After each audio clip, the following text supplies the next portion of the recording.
Okay, go. Ready? Okay guys, welcome sa ating episode 8, part 1. So, saktong 2 months na, nakaka 2 months na tayo guys. Yun. So, thank you sa lahat na nagsusupport sa amin. Itutuloy-tuloy na namin to. Yan, bagong araw. Nadami pa yan, nadami pa. Diba? 48 subs na ata tayo. Biruin na! Wow! Biruin na. So, ayun guys, meron tayong pag-uusapan ngayon. Mainit-init sa loob ng church at labas ng church. Yan. Actually, kuya, itong ano na to, itong topic na to, ano to. Ito yung mga question nung mga karamihan, mga bago sa simbahan or mga bagong members, yan, mga baby Christian, yan. Ganda nito, Ano ba kuya. yan? Ano ba yan? Ang topic na to ay about masama nga ba ang pakikinig sa secular music? Ano ba yung ibig sabihin ng secular? Secular music, guys, meaning worldly music or sabihin natin hindi siya patungkol sa Panginoon na mga music about siya sa world. Worldly music. Mga napapakinggan natin madalas sa mga radyo, yung mga sikat na karamihan, mga sikat na kumakanta ngayon, Corrupt Spirits, yun, mga yan, puro mga secular music yan. Basta hindi siya patungkol sa Lord. Okay. So yan ang medyo mainit-init. Anong masasabi natin, no, bilang Christian? Bilang Kristiyano? Ano kasi siya, kuya dalawa siya. Kumbaga, ang question kasi doon is masama ba? Pwedeng oo, and pwede ring hindi. Nakadepende siya. Salan, even sila pasmine, di ba? Or mga pastors natin, ang sinasabi naman nila, pwede tayong, okay lang na makinig ng secular music, pero need siyang salain. Tama. Talagang may pagsasala. Depende sa, depende sa lyrics. Depende kung paano ginawa. Meron din kasi meron din kasi mga worship, praise and worship, yung awit para sa Lord na na bawal. Depende siya sa roots or kung saan yung pinanggalingan ng kanta. Depende, di ba? Depende sa tao. Oo, depende. Kasi alam mo kaya may inaano ako sa Young and Free ng Hillsong. Di ba may Hillsong tapos merong mga kabataan, tama, Young and Free ba yun? Pinagbawal ng church natin in specific JIL yung kanta na wait. Alam mo yun? You'll never fade away. Grabe, dati tinutugtog yan sa sa youth range. Ay, saan ko kuya? Grabe. Pero may part doon na may part doon na lyrics na hindi ata tugma sa doctrine ng church. Kaya pinagbawal siya. May part na sila Israel. Israel youth. Ayun, kayo, anong masasabi? Yun nga, mga Kristiyano na yun. Pero nakita niya yung pugat. Lalo na itong mga secular. Hindi naman mga Christian yun. Paano? Hirap kasi, ako, aminado ako, nakikinig ako. Even naman ako kuya. Oo. Kasi, ayun, especially ako, dati nagbabanda ako, so, parang exposed talaga ako sa secular music, yung mga rock music dati. Ganun, so, ang, para sa akin kuya, dapat mo talagang tignan nyo, bilang Kristiyano, ang unang titignan dyan talaga yung, ano ba yung paniniwala nung gumawa ng kanta? Ano yung way of living niya? True worshiper ba siya? Kung halimbawang worship song yan. Di ba? And then, may mga Christian din, kuya, na gumagawa ng kanta para sa para sa mundo or para sa kapwa nila tao. Like, yung mga love song. Yan. Di ba? Maraming ganun na So, ako, para sa akin, yung mga ganun kanta is malinis. And, ayun, medyo mas palalimin natin ng only yung usapan, guys. If hindi ako nagkakamali, no? Way back ng mga time na nag-start ako, napag-usapan din namin yung tinatawag na backmass. Backmass, yan. Ikaw, Kuya Ray, ano masasabi mo sa backmass? Sa backmass kasi ano yun, yung mga kantang pag binaligtad may meaning. Kumbaga, kunyari, yung mga kantang nila Michael Jackson, tsaka nila Justin Bieber dati. May mga kanta silang may backmass na pinupuri yung demonyo, yung mga ganun. Kapag binaligtad mo yung kanta, may mga masasabi yung tao na may mabubuo sa kanta na kapag binaligtad, may mabubuong word na masama. Kaya siya tinawag na backmasking na talagang pinagbabawal ng mga simbahan dahil sa mga... Ikaw, pagka may ganun, papakinggan mo pa din yan. Siyempre may mga part na napapakinggan mo pa rin kasi dahil sa mga nakapaligid. Ganun. Pero siyempre, hindi mo na siya itatatak sa isip mo na dapat mong unawain pa, tintindihin yung sinasabi ng kanta. Tsaka napakaraming sa mga kantang ginawa. Napakaraming mga kantang may mga backmass talaga. Na kapag binaligtad yung kanta, malalaman mo na may kahulugan talaga. Pero meron din naman mga Christian na may mga backmass pero hindi siya masama. Hindi ko alam kung saang Christian na kanta yun na kapag binaligtad yung kanta na babanggit si Jesus tsaka yung salitang hallelujah. Yung mga marami. Pero yun nga,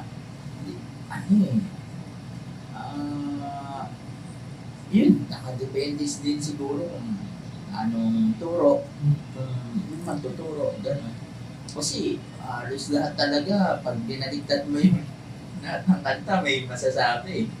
Tsaka May ganong part eh. Depende sa pandinig eh. Depende sa pandinig mo eh. So, yun, kunyari sa church natin, may ganong rules. Depende sa rules nung susundin mo. Kunyari sa rules ng church natin, huwag mong papakinggan yan kasi ganito ganyan. Huwag mong pakinggan, susunod ka doon sa rules. Ganun. Pero inside this of backmasking,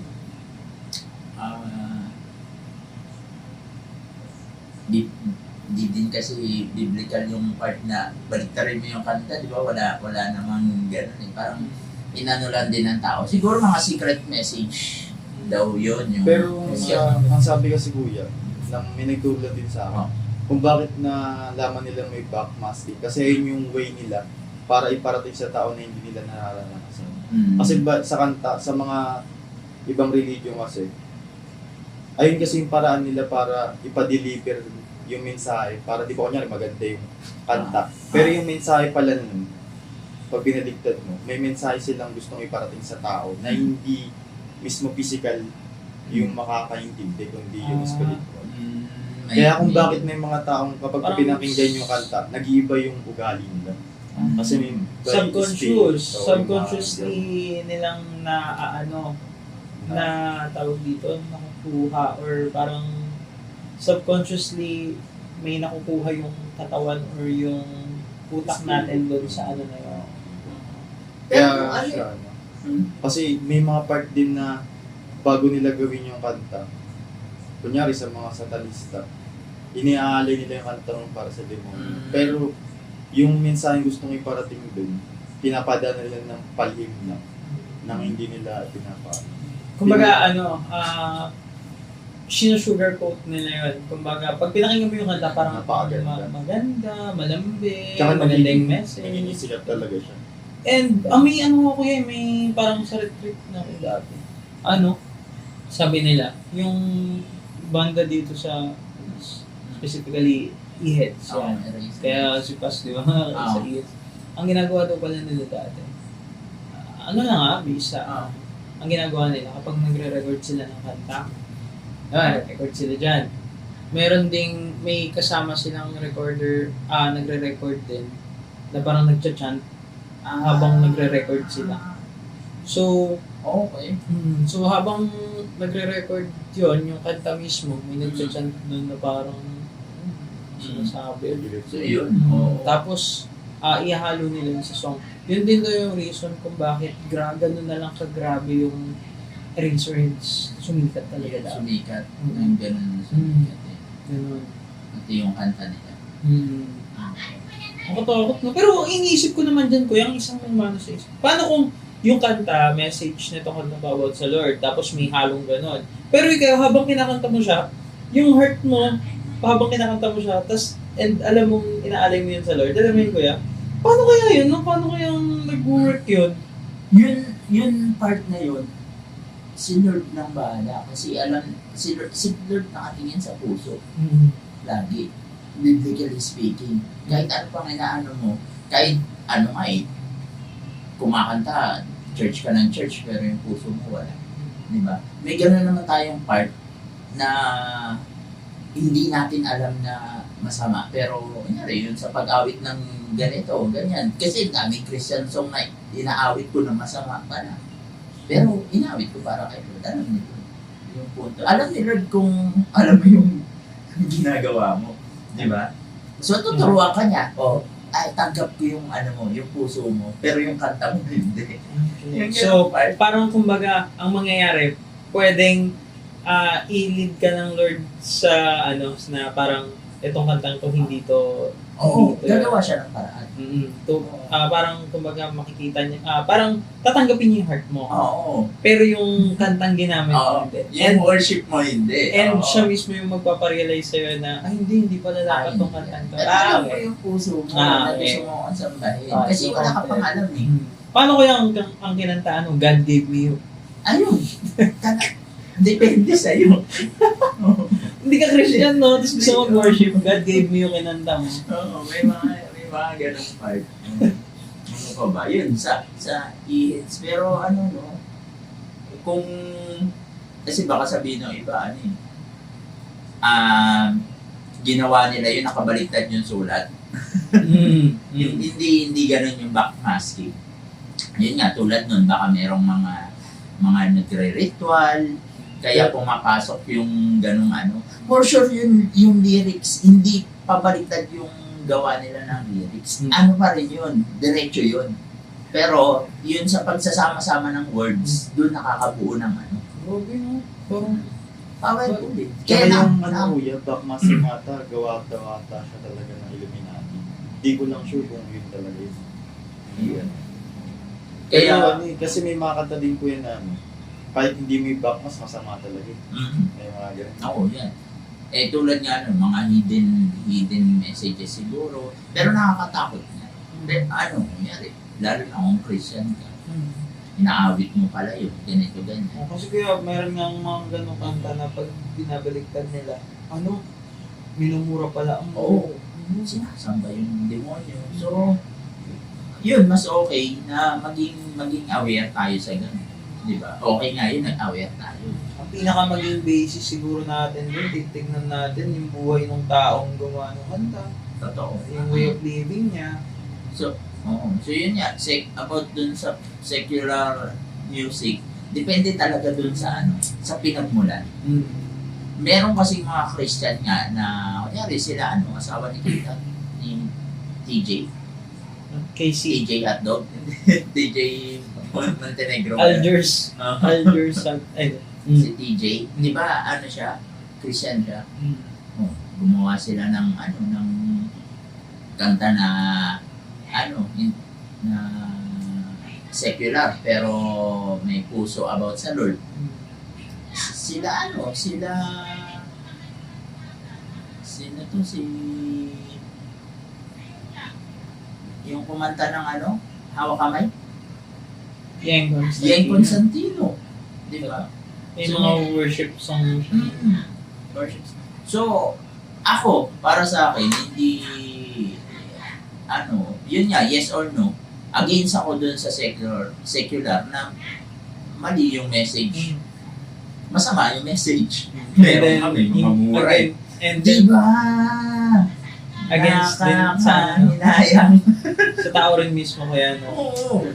Sa depende yung ganong part.